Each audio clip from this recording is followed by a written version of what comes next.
an Unspoiled Network podcast. This is Spoil Me, covering Crazy Ex-Girlfriend, Season 4, Episode 4. I'm making up for lost time. In this episode, Rebecca's half-brother turns up under false pretenses in so many different ways, and Nathaniel determines that he is going to get her back. It does not work out. Welcome to Spoil Me.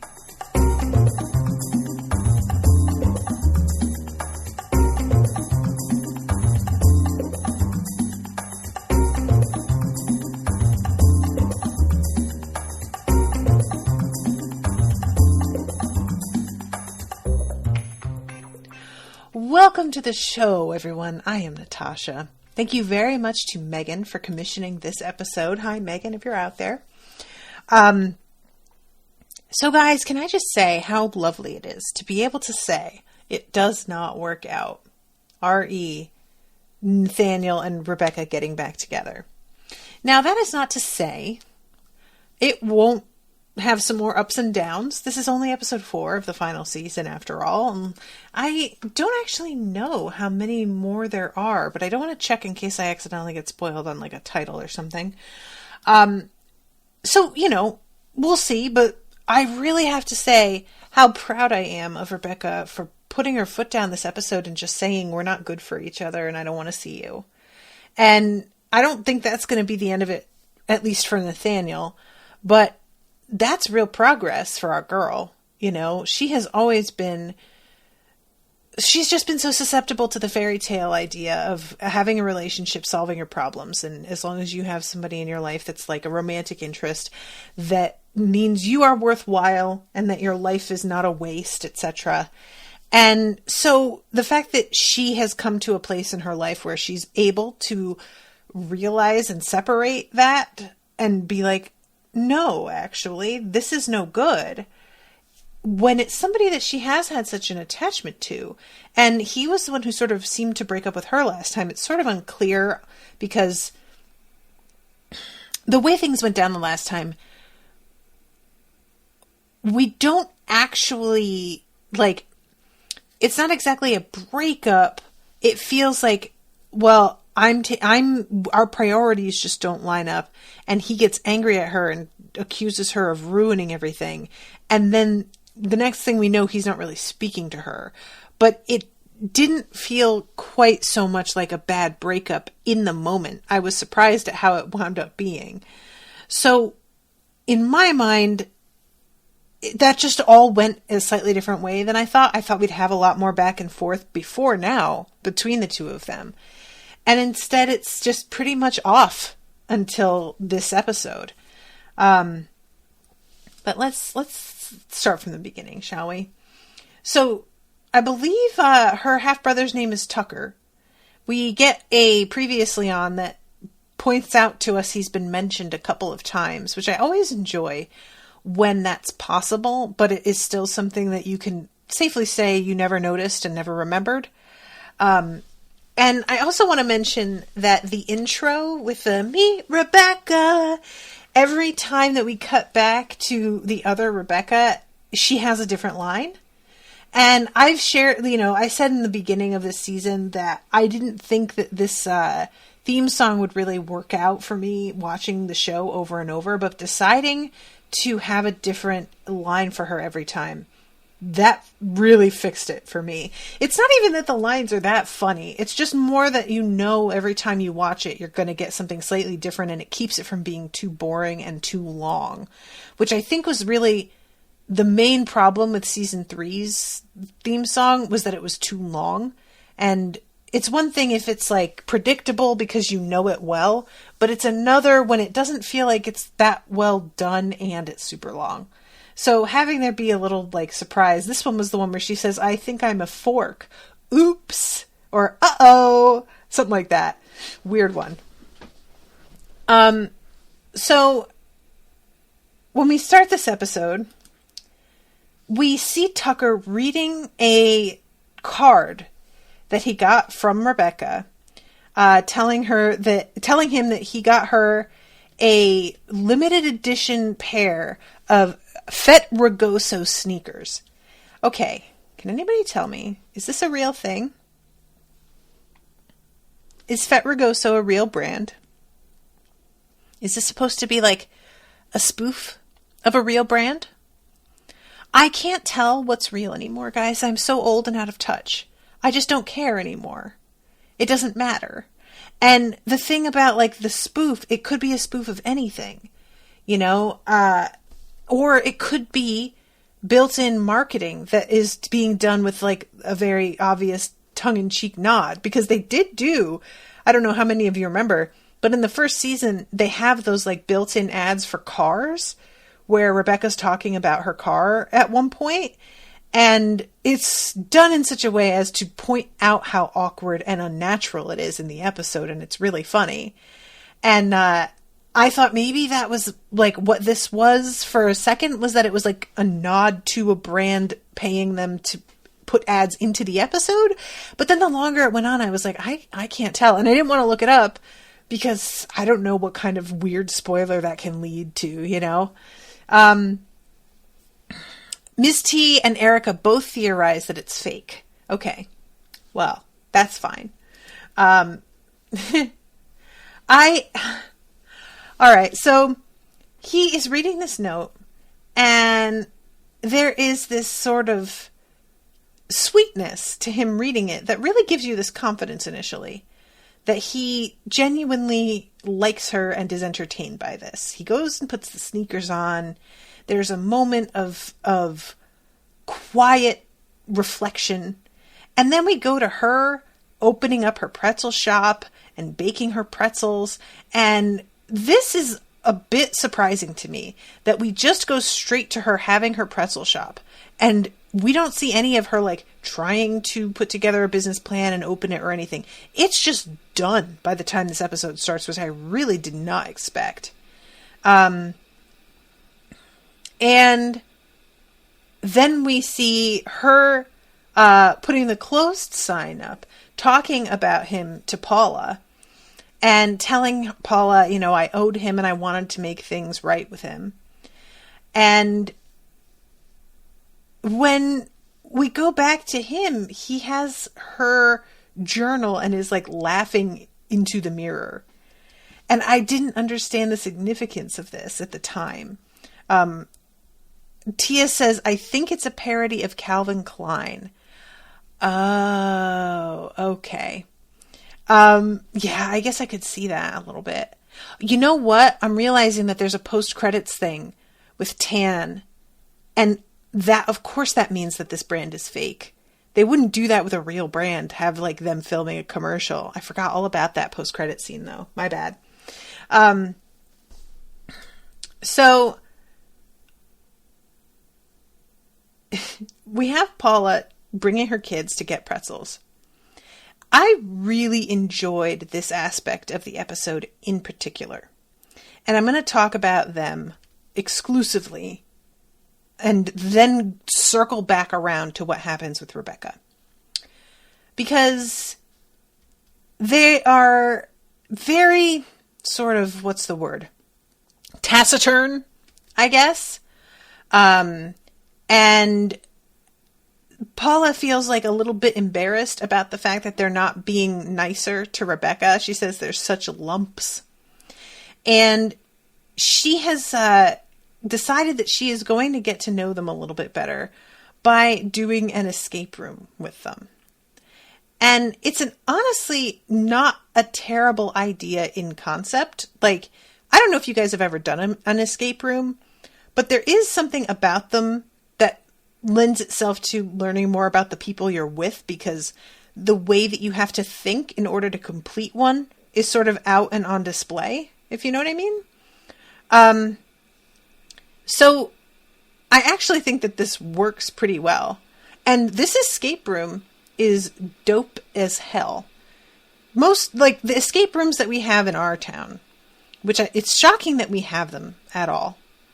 But these things are usually built in like an office park in some like cubicle type feeling room.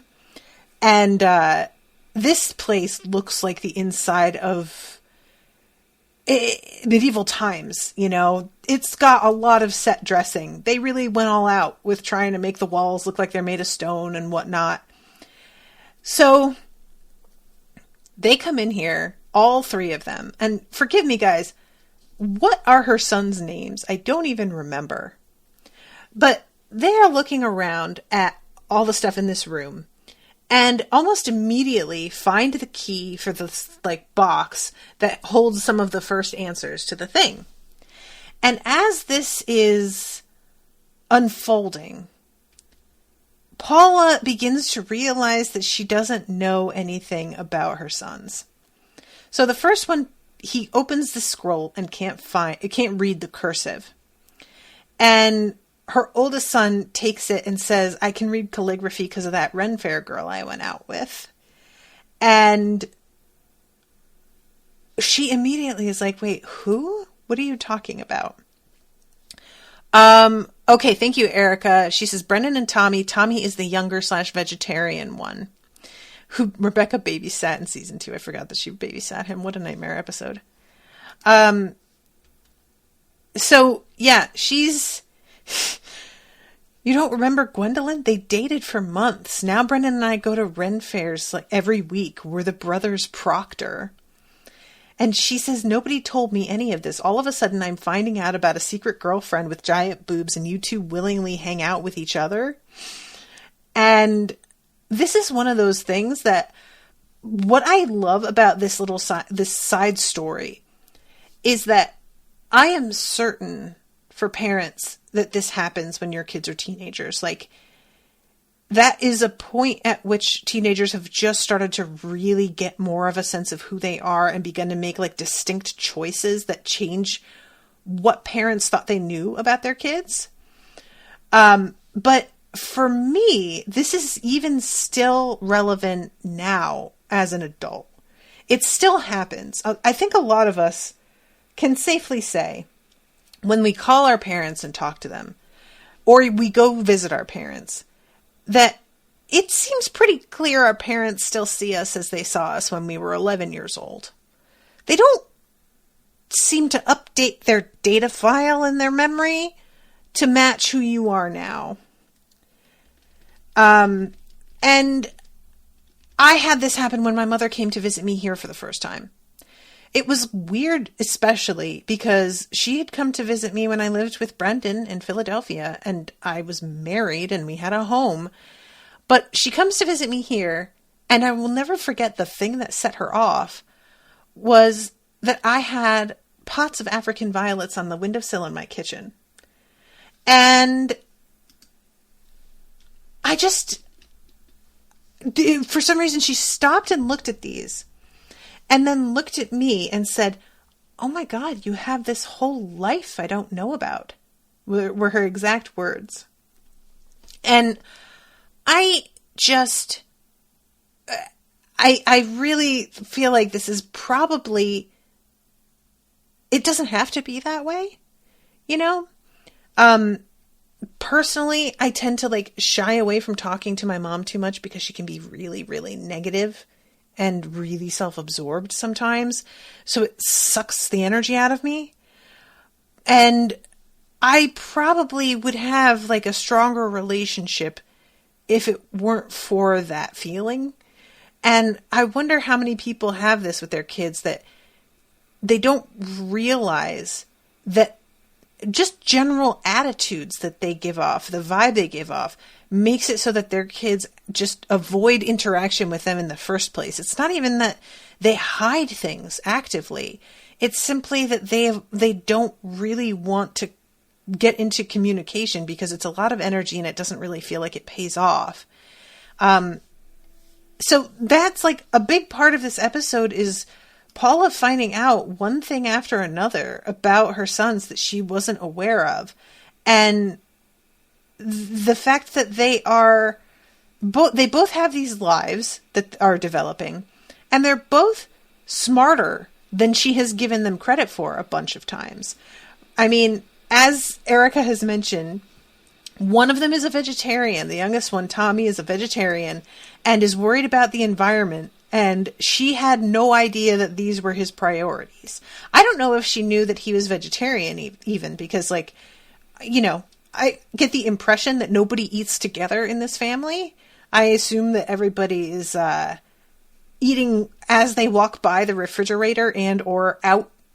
And that's like the extent of how much food is consumed in the house. They order a pizza. And her son saying, "I'm a grown-ass man, I'm a grown-ass boy," and her like gasp of sadness, it feels like in that moment. I really loved that. And then they are trying to solve this like riddle, and they both look at her, and she's like, "Well, I don't know. I don't know anything, apparently." And she gets really salty about it, and it was just really cute. So they wind up solving the puzzle, and she says, "I thought you guys were just dead weight slowing down the minivan, but I was wrong." And she high-fives them. And I really like that Brendan is like, "Wow, Mom, thanks. It's really nice." So I am wondering what this is going to lead to, because the two, like, her kids have been used mostly as a punchline in this show. And if they are both like a little bit more driven and interested in life than they have seemed to be, I feel like that's going to have to be reflected in the story, but I don't know how that gets manifested because they get involved at weird times, you know? So I'm sure it'll just be sort of little side things that will still be played for comedy, of course, but I don't really know what that looks like. Erica says, "It's funny because Paula's dad never gave her credit for how smart she is either. It's a good illustration of the cycles persisting in families." That's a really good point, Erica. I didn't really think about that.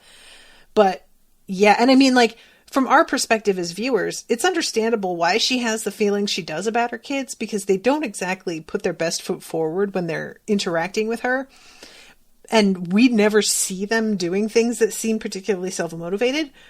But also, when you are around your mother, there is this certain kind of like behavior that can crop up, even that you haven't seen in yourself outside of your relationship with her. That happens with parents, that happens with family in general. You can picture yourself as having like really moved on from who you were at a certain point in your life. And then you get around family again, and all of a sudden you find yourself acting like a petulant little kid again. And you wonder, what is my problem? And you're aware it's happening, but you can't seem to stop yourself from doing it. And I know that I had that happen occasionally when I was a teenager. I remember just copying an attitude and being fully aware at the time that I was getting an attitude over nothing and that it wasn't worth it. And yet I couldn't seem to help how pissed I was all the time, how constantly resentful I was, and wishing that I could turn it off, but just having no control over it. So I could sort of see that being a thing. Familiarity breeds contempt is part of it. And then also, I think that's linked to the fact that your family does continue to see you as you were when you were 11. You know that that's how they still see you. And so subconsciously you begin to fulfill that expectation, even though it's like the antithesis of what you want to show the world. So, all right. That pretty much wraps up what's going on with the two of them. Or the three of them, my bad. I'm thinking of the two of them as her kids are a unit. So let's go back to what's happening with Rebecca. So AJ is the name of the person that she has employed now, right? And she's attempting to connect, I put in quotes, about what's going on with like her relationship with her mother. But obviously when AJ brings up their own story, Rebecca does not want to hear it at all.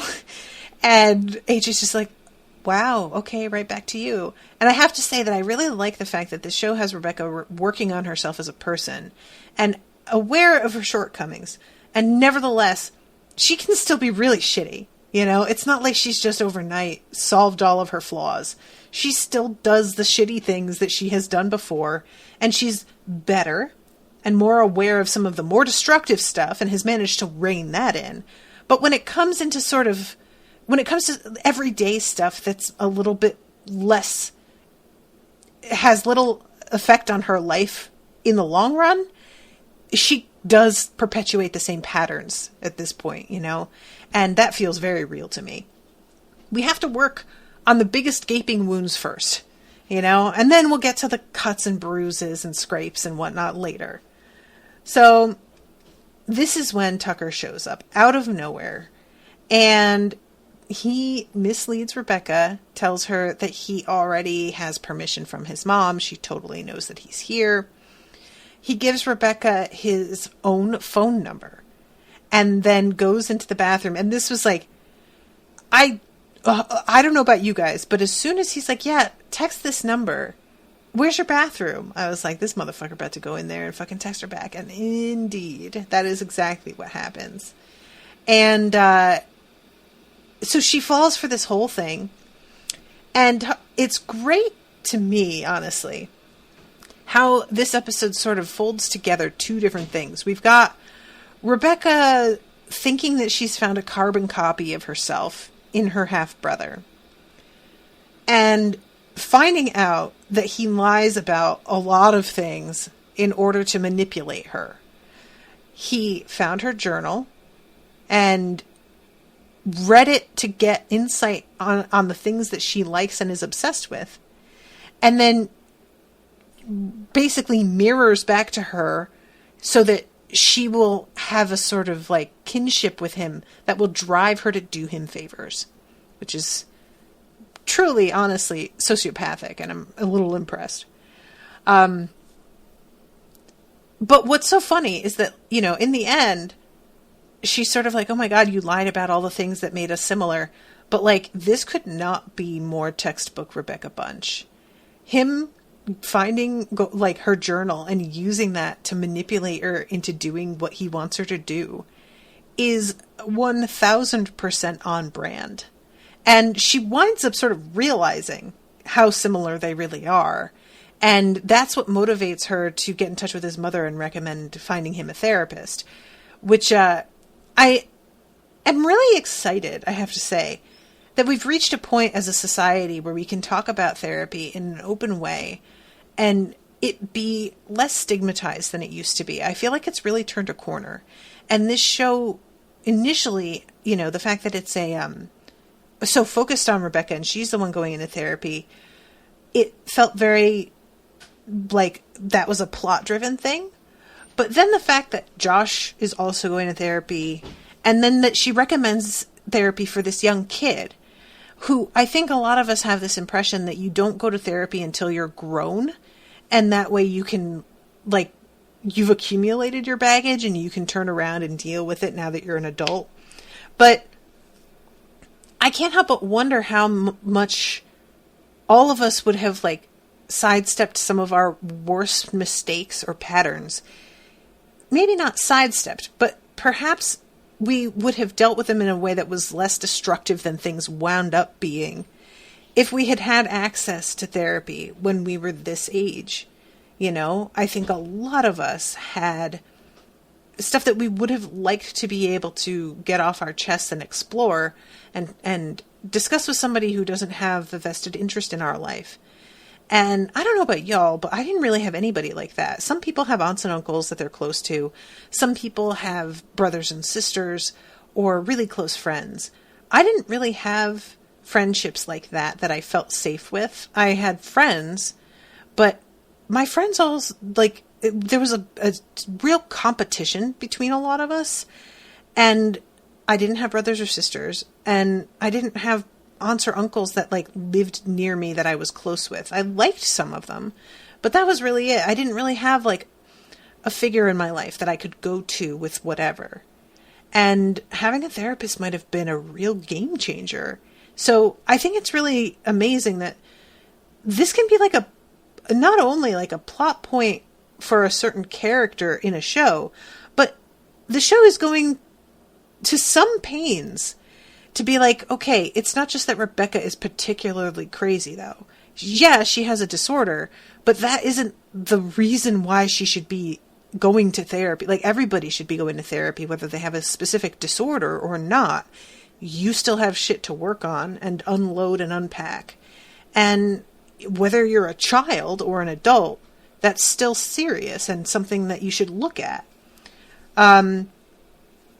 So this episode, we see Tucker pulling her strings, and it, we saw him with the journal, and as time goes on, it becomes more and more surprising that she isn't picking up on how unlikely it is that they see eye to eye on everything. She mentions later to Nathaniel, because he tries to use a line from Slumbered on her in order to win her back. And he tells her that he streamed it. And she knows that he can't have streamed it because it's like in the vault, as she puts it.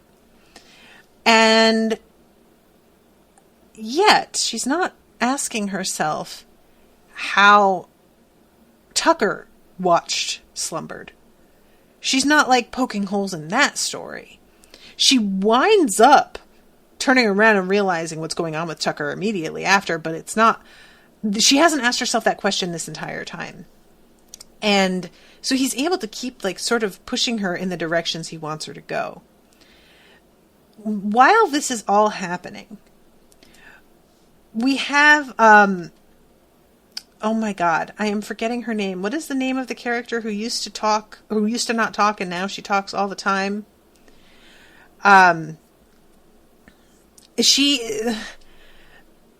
trying to see this spot because Nathaniel has this like account that, oh my God, I'm trying to remember this dude's name as well. I keep wanting to say Sazed, but that's a character from Mistborn, I'm pretty sure. Mrs. Hernandez. Thank you, Rowan. Hi, Rowan, by the way. Rowan says it's neat because Tucker randomly showing up sort of mirrors that time young Rebecca showed up at her dad's place unannounced. A little, like, it is, they are just really alike, And thankfully, she gives Tucker a slightly different reception than she got from her dad. But as we find out, the way that her dad treats Tucker is really no different than her. He's terrible to both of them. Sunil, thank you, Erica. So they're fighting over this account, this case, and he offers Nathaniel the promise that he can get Nathaniel for him. Or the promise that he can get Rebecca for him in exchange for this case. And I kind of love the fact that this doesn't actually work. I really thought it would. But what we get is just Sunil following Rebecca around, trying to make things happen. And eventually he feeds Nathaniel enough information that he can do something on his own. But Sunil doesn't wind up getting any sort of like payoff for any of it. And I'll say this, I am 100% behind Sunil getting more to do in the show. I find him so charming. He's so funny. And I would not be against a spin-off show that has to do with like him, I would be all about it actually. So that whole thing is going on while Tucker is convincing Rebecca to go to the, what do you call it? Avenue of the Stars, Star Walk, Walk of Stars, Walk of Fame. Is the Walk of Fame? And I really love how obvious it is looking in from the outside, but how little she realizes that he has orchestrated this whole, like, spot where they are and the conversation with this mom and her son on the corner, because there is an audition for Peter Pan happening, and he really wants to audition. And this is the kind of thing that feels really familiar to me. I wanted to perform, but I didn't understand like what I really wanted to do. And so I would get into this sort of idea of doing stuff like this. But unlike this kid, I would often chicken out. I didn't have a lot of confidence in my ability to perform before I was like 16, 15. And he, like, there's a real sense later that he has no idea really what the audition process is actually like. And I have barely experienced it. Like, I was doing this stuff for college, but it ended there. I never went out and tried to make a career in it. So I'm not going to pretend to have all kinds of experience with auditions. But I will say, the small amount of experience that I have had was soul crushing. And when you're a kid that age, especially if you are gifted amongst your peers and you have parents who pay attention to you, you get talked up so much and you get so used to being like having your head patted and being told how great you are, that going to an audition like this and just being completely swept aside is absolutely shocking. Like, that you were never ready to be dismissed in this way. You always have been told how excellent you are. And then these people could literally not give a shit. They don't even like look up at you from their paper, It's really something that, on the one hand, it's soul crushing. And on the other hand, if you do want to do this kind of thing, it's best to like realize how it's going to be sooner rather than later, I guess, and learn how to build a thick skin. But also, how do you have that happen and not like just get all of your passion sort of crushed out of you? I don't know. Oh my God. Erica says, is anyone else super attracted to fake Josh with the beard and the earring? He is attractive in his way. His voice is very off-putting to me. But I can understand your attraction. I definitely can. If he's got, them thighs like real Josh has, whatever. He could sound however he wants to sound. So yeah, it turns out that there is a audition for Peter Pan happening across the street. And all of a sudden, because Rebecca's like, can you even sing? And all of a sudden he breaks into one indescribable instant. And he's amazing. He's amazing. And he sort of draws a crowd on the corner there. And this convinces her that he definitely needs to audition, but they don't have an appointment. So they run into fake Josh. I mean, it's honestly so fun that they brought fake Josh back. It's amusing. I really enjoy this.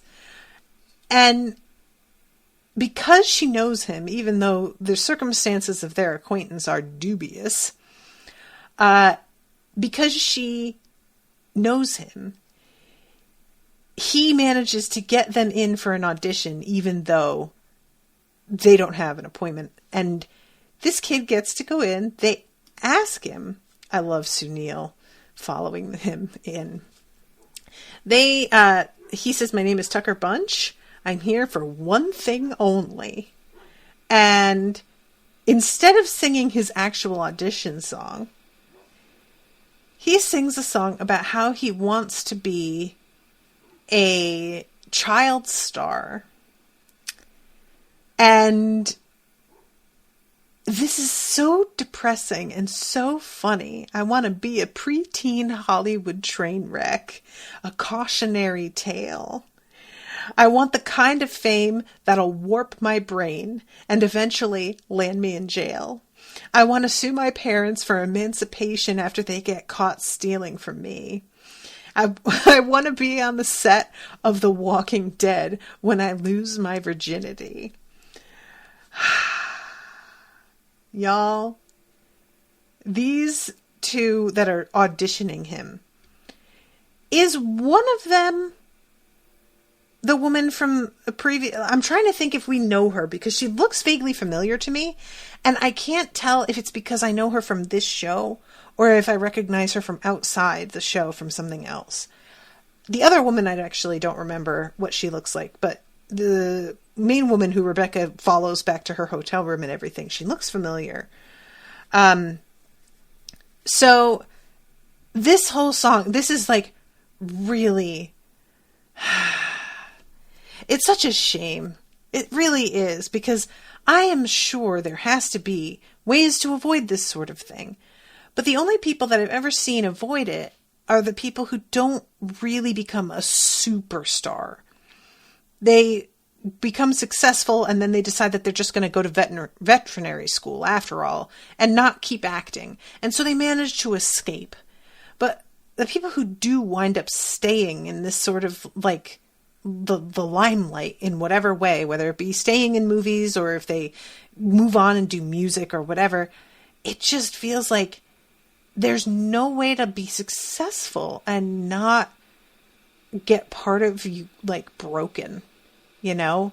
And like I said, I'm sure that there are people out there who have managed it, and I just don't know who they are because of the fact that they have actually achieved a balance between work and life, and they're not in the headlines all the time because they crashed their Ferrari. But it's just, yeah. The way that this is written makes me feel like there is some firsthand knowledge of this from somebody who was involved in the writing, whether they were the person experiencing it or they have close friends who experienced it. And then there's like the fact that there is an actual kid singing it. And I wonder if this kid is like in any danger. I don't know what is in his future, if he's done anything else. He's such a little baby. What is he, like 12? Probably. He looks so young to me. And it just, when you are a parent and your kid wants to audition for a TV show and they get picked and the song they sing is this, does that give you pause as a parent? Does that make you step back and go, ooh, actually, I don't know if I want to do this. You know, like, I just can't help but think it would bother me. And I would just, I guess when you do that sort of thing, you just have to tell yourself, well, I'm not that kind of parent. It won't be like that with my kid. That's the only thing you can do to make yourself feel better, I think. So yeah, that song it's just wonderful. And they wind up not even asking him to sing his actual audition song. And when he comes out, he's so disappointed. Rebecca tries to like convince this lady to hear him, and she pushes past them and says the auditions are over. And I'll be honest, you guys, I was sort of holding on to hope that when she said the auditions were over, it was going to turn out that he did get the part after all. But no. And I kind of like that that isn't what happened. So they're sitting outside and he's saying, I ruin everything. He is saying a lot of things to himself that Rebecca has said. And it's like one of the first instances of real, like, sincerity that we've seen from him. And you can tell. And she manages to find out from fake Josh where the director is staying. They sneak up there using a fake, like, room service trolley thing. And Sunil follows and also tries to get this woman to agree to give the part to this kid. I love Sunil seeing the Rebecca Bunch's diary keep out that Tucker takes out. I was about to call him Tyson. What? So he goes back, tries to give this information to Nathaniel, and Nathaniel pretty much zeroes in on like, well, can't you get me the diary? What the hell's the matter with you? And Sunil's like, oh, the valuable information is that there is a diary. And he's like, yeah, that's not going to work. So Nathaniel goes over to her apartment and basically signals to this kid from outside like the window that he wants to talk to him. Rebecca is given a distraction to go find some rollerblades. And he goes outside and meets with Nathaniel, who wants some inside tips so that he can get close to Rebecca.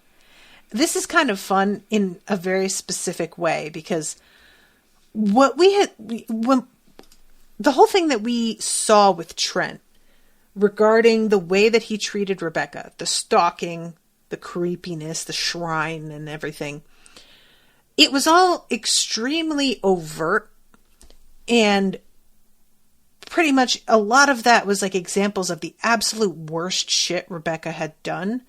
And the most invasive, violating kind of, and yet all of the things that Trent did were really obviously creepy on their surface. He wasn't really making any sort of show about the fact that he was trying to force her to be with him, that he was always overstepping boundaries and taking things too far. So in that sense, Trent wasn't really the male version of Rebecca because he wasn't as subtle as she was. And obviously watching the show as a viewer, she wasn't subtle. But it's very clear that Josh has no idea what's going on. And his friends are the first ones to really figure it out. But that's because she was like less on her guard around them than she was around Josh. So what Nathaniel tries to do here, which is basically use information from her diary to like fake an intimacy that isn't actually there, is much closer to most of what Rebecca did. She would find out things, personal like preferences and hobbies and just little things, and try and sort of mimic those interests and pretend to also be into the thing as a means of acting as if they had something in common that they could really bond over. And that, to me, it's not like there's a way to do that I think is a genuine thing. You can do your best to be interested in something your partner's into, or that, grow interested in something that a person you're interested in is like, it's their hobby, and you're just, looking for something that you can sort of make conversation with them about to just get your foot in the door. And that's different. It's when you pretend it's your own idea and you really are coming at it from a place of deception and trying to fake experience with it that you don't actually have, or knowledge that you won't, that sort of thing it's really different. And I will say with complete honesty, I have done this sort of thing.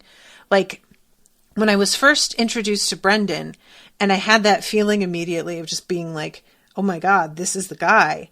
I found him on MySpace, guys. That's how old I am. I found him on MySpace. And I saw that one of his interests was specifically the author, Haruki Murakami. And I went and read a Haruki Murakami book just so that I could mention that I had read it very casually, and he would get interested in the fact that I knew who that was. And it, by the way, 100% worked. It did. And I definitely told him that's what I had done. Not even that long after that. I think it was like 8 months later. And I was like, oh, by the way, I read that because I saw that you like that author. And he like thought it was funny. But I look back and I'm like, ooh, that was a little bit of a cringy thing to try and pretend like I could just say, hey, I saw that you were into this author, so I picked it up. And, this is what I thought. You could actually be totally honest about what led you to finding it. And sometimes I think that can be even better, because now this person realizes that you are paying attention to their interests, and that's a signal on its own that you are. But that's the thing. Sometimes people don't want to send the signal, hey, I'm interested enough to be keeping track of your interests. They want it to act like it's completely accidental. Erica says ping pong girl. Exactly. Tia says he was young Quentin from The Magicians. Thank you. I thought this kid looked familiar, but it was just like, thank you. That's what it is. God, he was really perfect for that too. This kid's pretty talented. So I really kind of like seeing Nathaniel make this mistake, because it's just a nice, subtler nod to the very same shit that Rebecca used to do. But it's being done by somebody who isn't overtly creepy, by somebody who she otherwise was into and loved. And so it could be so much more effectively weaponized because of that. And that's what makes it sort of dangerous. And the whole like idea of him winning her back is something that once upon a time Rebecca would have found extremely romantic, this whole moment, you know? So all of it kind of coalesces into a perfect like kryptonite for her in particular. And she winds up being able to shrug it off so easily. I love this so much. So they get a call that all of a sudden he is getting the role of Peter Pan. And she winds up finding out later that Nathaniel paid the director to get the part for him. And even though Tucker rightfully says, isn't that just how Hollywood works? Like, you got things because you knew somebody or you paid money and not because of your actual talent and you didn't earn it. And she has to be like, you are correct. Really, what it comes down to is the lesson behind the whole thing. She can't allow him to take advantage of this opportunity when he's apparently not the best person for the job and he deceived his way. That's just rewarding bad behavior. So what happens with Nathaniel? He says, you're the only thing that makes me happy. When I'm not with you, my heart aches. I feel like I've lived my whole life in a quiet forest and then you showed up and the world starts to sing. I love you, plain and simple. You've awakened my heart and unlocked my soul. And she says, oh my God, that's so sweet. You memorized the ending speech from the movie Slumbird. And he didn't realize that's what he was doing. He got it out of the diary, but I guess there was like no context. So he just read the thing that she wrote and didn't realize it was from another thing. So when she mentions this, he's kind of like been caught flat-footed. And rather than just say, I know you loved that movie, and so I looked up some romantic quotes from it or something like that, he claims that he watched the whole thing, which is really his biggest mistake. Like, all of this is bad behavior, but if you were going to try and really get away with this and be smart about it, this would not be the way to do it. You can't pretend to have seen the thing. Let's say that it turns out it was available for streaming. The person who is obsessed with the movie is going to pepper you with all kinds of questions about what you thought of it.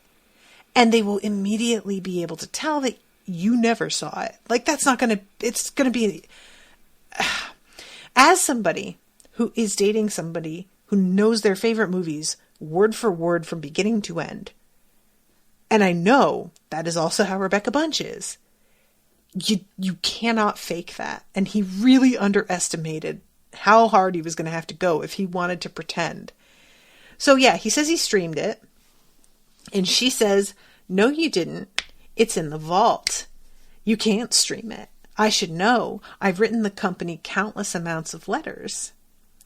And then she says that she realizes she has never told anybody that she is obsessed with that movie. That it's too embarrassing and silly. So she would never ever have actually offhandedly remarked how obsessed she was. I just used to write it over and over again in my diary. And she starts to put it together and turns and looks at Tucker. I love this so much because Tucker immediately jumps up. He did it. He stole your diary. He flew to New Mexico and stole your diary from behind the toilet at Dad's house.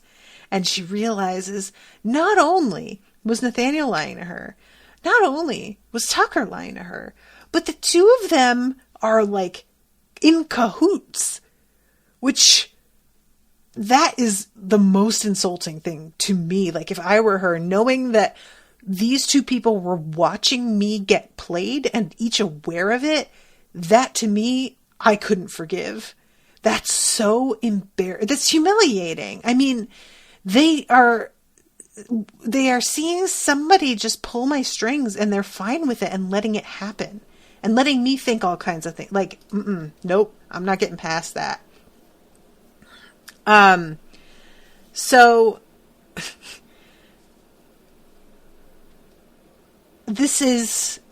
Tucker has to be set aside, and Rebecca's going to deal with Nathaniel first. And he tries to be like, it's bad, okay, but the thing is, I'm in love with you. I thought we would get back together and look back on this and laugh. What was I supposed to do? And she says, I get it. You love me, but the way you show your love is so messed up. You just now tried to manipulate me, and you manipulated a child. And I really like that she is able to acknowledge that he loves her and that that is real, but also hold him accountable for the fact that he's being a shit. Because I think that's a distinction too many people fail to be able to delineate. Saying like, oh, he did that because he loves you. I mean, that may be. That does not make the thing that was done any less fucked up. And that happens so much in life. We are able to excuse such behavior simply because the motivation behind it is allegedly love. And we really got to stop that. That is not an excuse. And we really love to pretend that it is, you know? So, yeah, she says, it's inexcusable. I was wrong. It's not that you don't know who I am. It's that we're not right for each other, and we never will be. All we do when we're together is scheme and cheat and lie. I am bad for you, and you are bad for me. So you know what? We are done. We're not on a break, not thinking about it. We're done. Please go. And honestly, it didn't really occur to me to put it in those terms, but I kind of enjoy how, in the end, because you guys know, one of my biggest hang-ups with the past season was how Nathaniel is presented as being such a shitty person. And then we turn a corner and we're sort of supposed to forget about all of the shit he did. And while the show will acknowledge it, it's still not really dealt with. And I like the fact that in the end, they do sort of acknowledge it in this way by having Nathaniel bring out the worst in her, and it also brings out the worst in him, their relationship.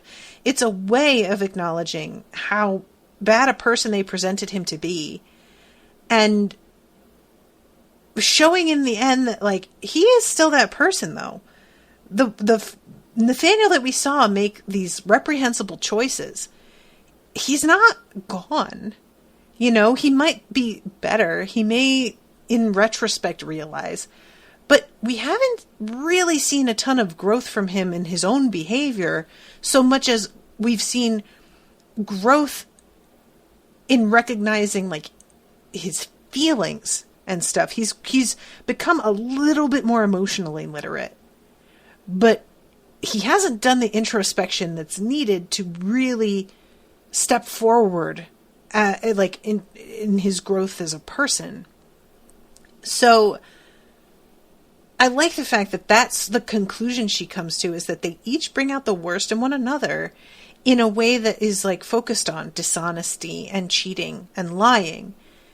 That feels like the show coming full circle on his character in a way that feels gratifying to me. It satisfies that feeling of just like, are we really doing this, that I was having before? All that said, I don't know how long this lasts. He may begin to turn a corner and actually become a better person. They may actually wind up together. But I'm not as worried as I might be with a different show about that, because this show is not the type that will fall into the pitfalls some shows do, where they feel the need to have a happy ending with the main character partnered up with someone. And so there's a coupling that happens that feels like it's just for the sake of getting them paired off. This is a show I could definitely see having a happy ending, and Rebecca is single.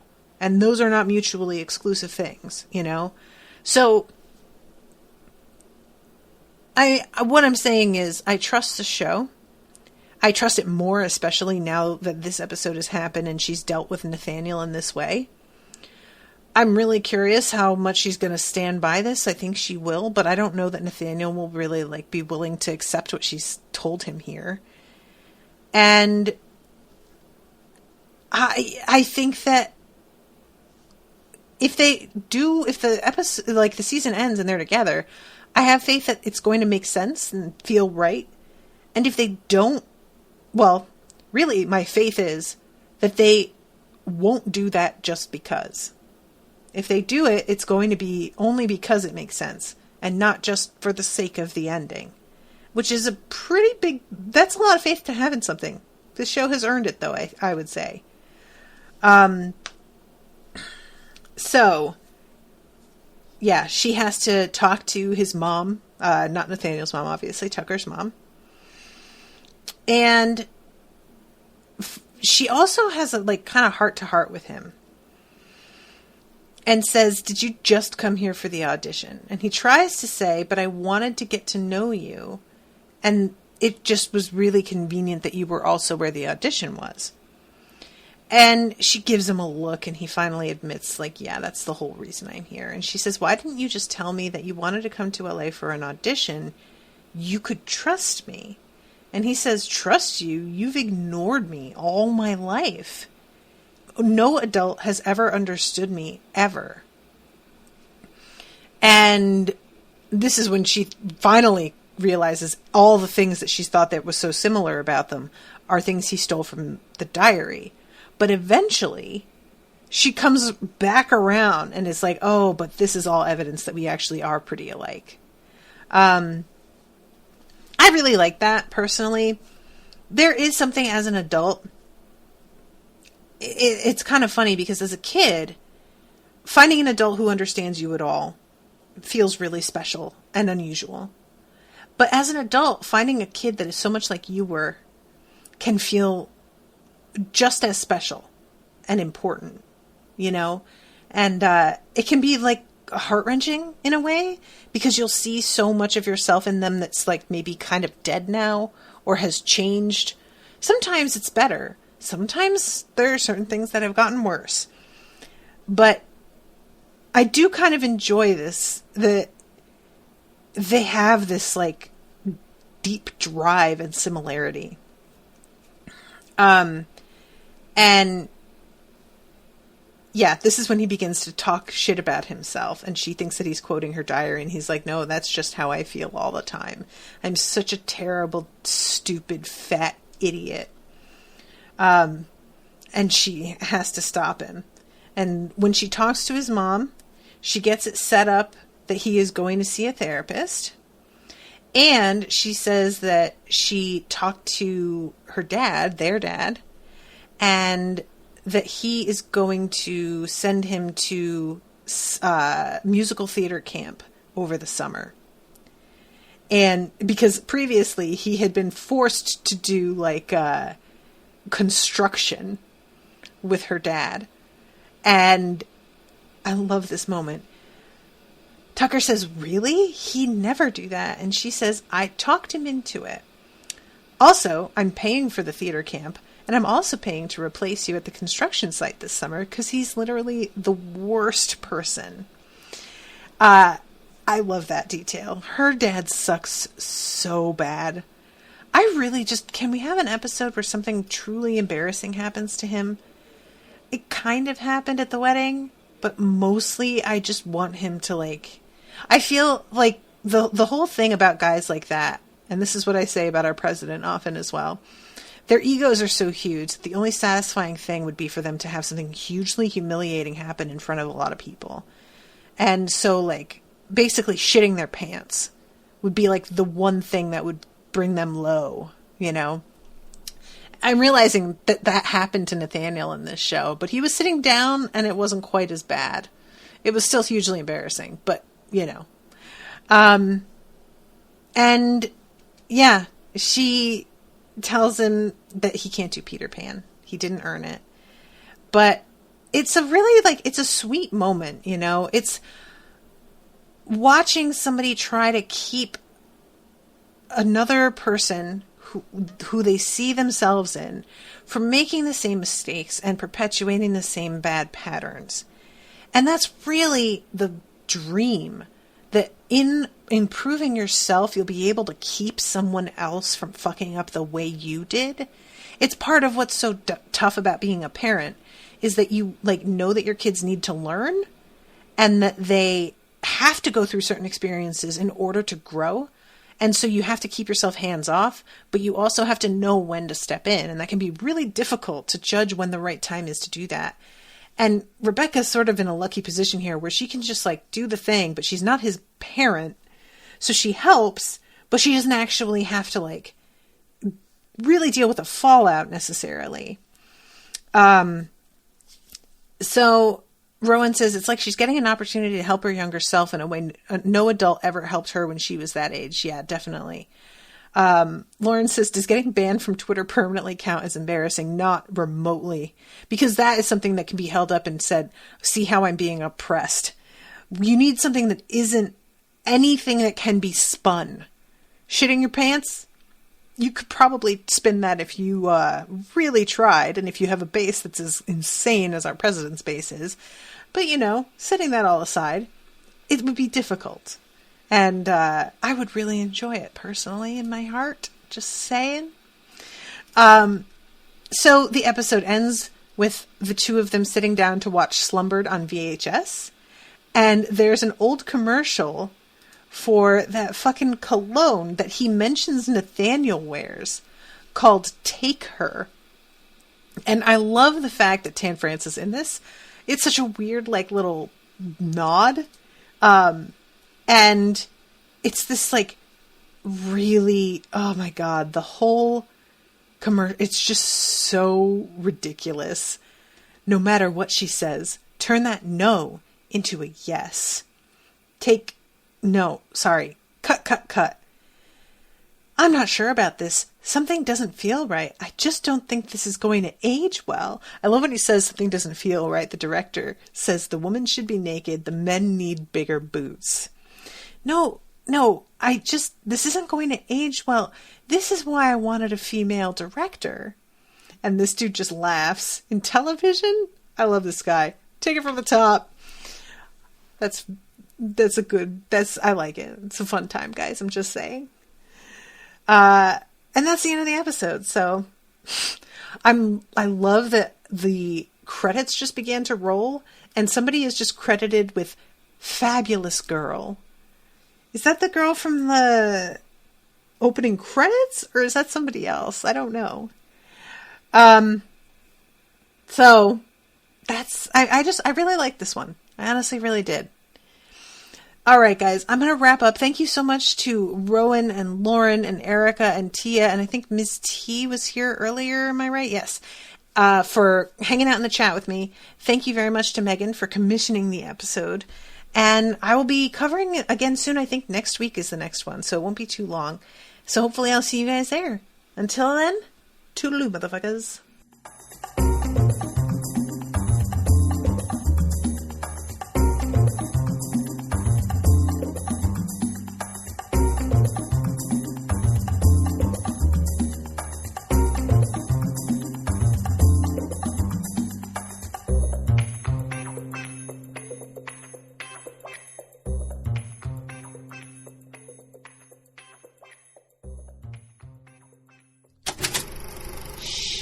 That was an Unspoiled Network podcast.